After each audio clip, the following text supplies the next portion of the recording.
short drive today. We're going roughly from Capalaba. We're coming up to Birkdale in southeast Queensland or southeast Brisbane, if people know the area.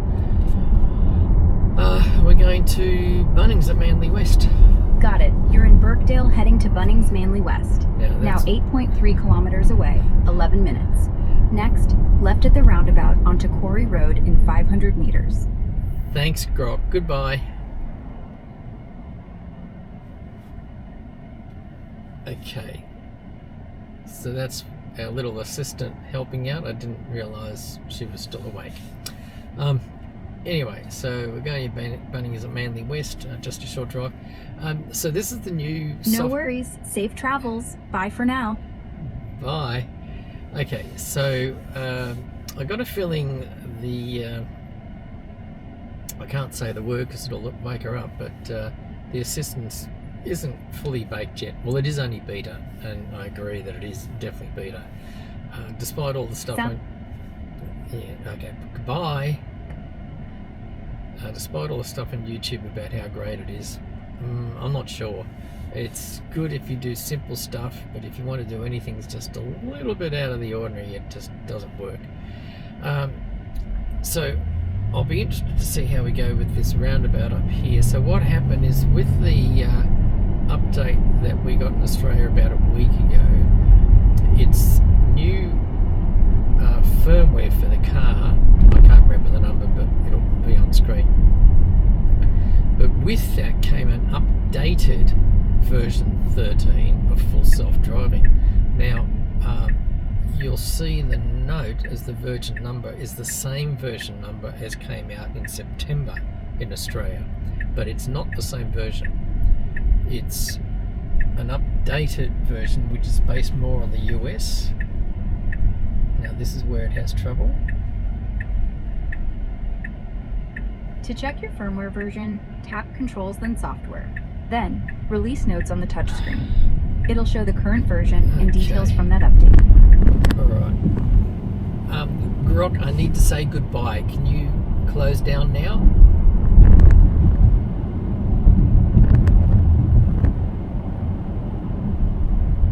I don't know what it's doing. I'll press it here, see if I can... Okay. Alright. I don't know. Hopefully it stopped. Anyway, so what it did in the roundabout then, that's good. That's alright, so we don't have, although it's 13.2.9, it's not the same 13.2.9 that we had a week ago. So the original one in Australia was apparently written for Australia, but now they've updated it to the version, I believe, that's operating in America, and some people are still using that version. But updated to Australian conditions and obviously right-hand side. So with that were some changes, and the roundabouts seem to be going a bit better. So I personally had to just shove the brake on hard, where it's dived straight in front of a car on my right in a roundabout. I had a particularly bad one about a week ago. So that's one area. So if you're thinking about getting full self-drive, it's well worthwhile. It's much easier. When I picked up the car, I noticed the showroom was full of older people, which is interesting because your reflexes do get slower. This morning we had an instance. My wife was driving, I was in the passenger seat, and all of a sudden the car suddenly moved to the left. And we both didn't know why. It's because the guy beside her didn't know we were here and came across into our lane. Now, we would have, at the least we would have had is a lot of damage to the side of the car. And we didn't even know it had done that. So it's very safe. But there are problems with version 13 at the moment, which is going to change. I mean, I've got a few ChatGPT things going on, and it appears in Australia we're going to get version 14 in the next month or so, which would be nice.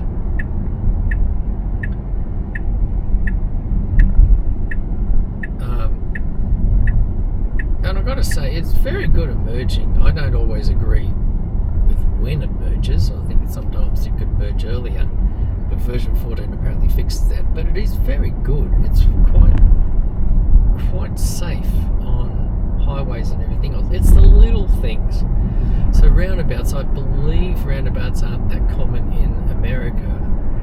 In 2 kilometres, turn right onto Green Camp Road. In Australia, we have a lot of small roundabouts. So it's where you've got a normal intersection and the council decides, let's stick a roundabout here, but we won't modify the road. So they just chop a bit of concrete off on the corners and stick a round thing in the middle that's not very wide. It's about the width of a car. And put the signs up to say it's a roundabout, but it's really not. And I don't think it should be getting into this lane, but anyway, that's what it's doing. See, that's one thing I think it shouldn't do, because now it's trying to beat everybody, which is just going to annoy everyone. So anyway, technically it's not doing anything wrong. It's trying to get you there the quickest it can. We'll see what happens. It's going to try to outrun someone.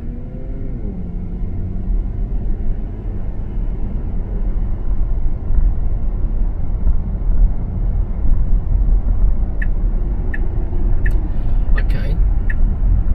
That did an okay job. It was going to try to cut in front of this guy, but it slowed down, so that's alright.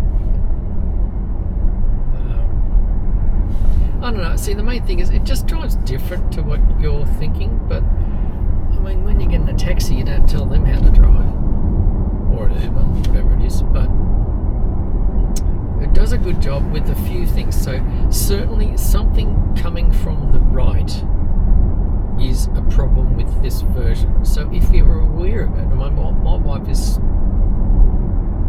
fairly scared of using self-driving, but she's getting there.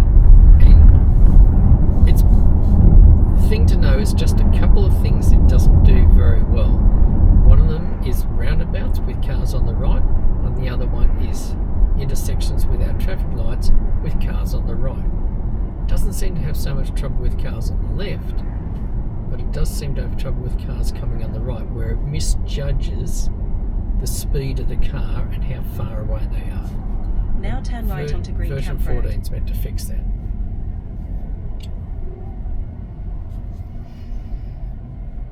So we just went through a little back road there going via Birkdale. It's just a bit of a pleasant detour, and generally the traffic there is very light. It gets heavy in the afternoon. And now we're coming up to, what is this road? Oh, it's Green Camp Road. I always think of this as Manly Road. Must change names further up. So the road that we're going on now, if you were to stay on that road without getting off, you'll end up in the centre of Brisbane. If anyone hasn't been to Brisbane before, it's really kicking off since COVID. A lot of people have moved up here. Prices have gone through the roof. It's now the second most expensive place to live in Australia, behind Sydney. There's a lot of greenery. We used to live in Victoria, and Melbourne goes on about they're the Garden State. Brisbane has way more garden trees and everything else than Melbourne, because they have big chunks where no one's allowed to build. So it's, you know, houses, chunk of green, more houses, chunk of green, more houses. I mean, I grew up in Sydney, and they talk about the green belts that they set up in the 70s and 80s. This leaves that for dead. In fact, it's probably where they got the idea from. So you feel like you're a long way out from any city, but we're actually not that far. I don't know what it is in kilometres. It's, I don't know, maybe 15 if you're lucky kilometres, and yet it doesn't feel like you're almost in the city.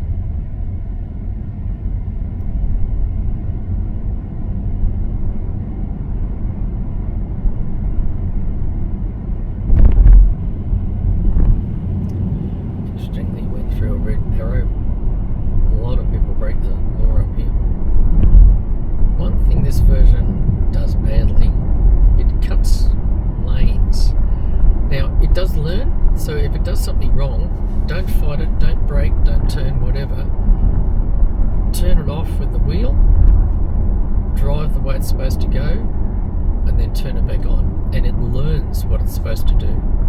So this new version used to drive on the centre lane, not beside it, actually physically on. In When you've got 300 cars meters, coming the turn other right way, onto Hargreaves Road. that's super dangerous.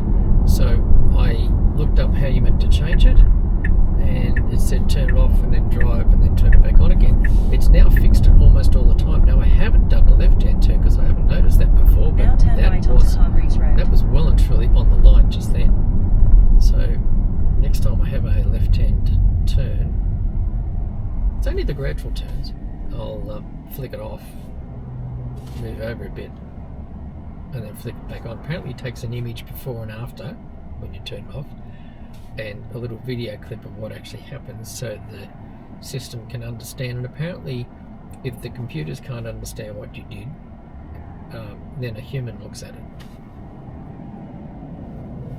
Now I notice the flicker's not on at the moment, which a lot of people don't bother with when they're just at the lights, but I'm going to guess it won't put the flicker on at all. And the new build of this, the new version of 13.2.9 is very bad at it. The Australian version got it right most of the time, but this updated version gets it wrong a lot. So you watch, I bet it doesn't put the flicker on. No, no flicker.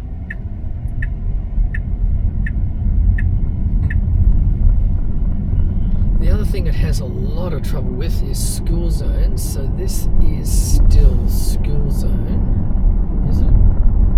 Yes it is. Let's see what it does.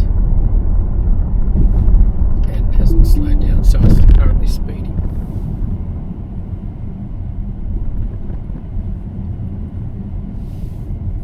So I've gone through and manually disengaged on a number of school zones near where I live, and it now does those correctly. This is a new school zone and it hasn't read this correctly. The only trouble is, my experience is that it won't now fix this because it doesn't know what happened beforehand.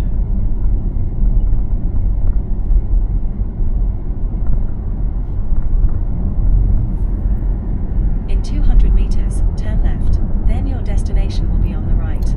Yeah, so alright, so that one there, for it to be fixed, I'll have to drive through there again and turn it off beforehand.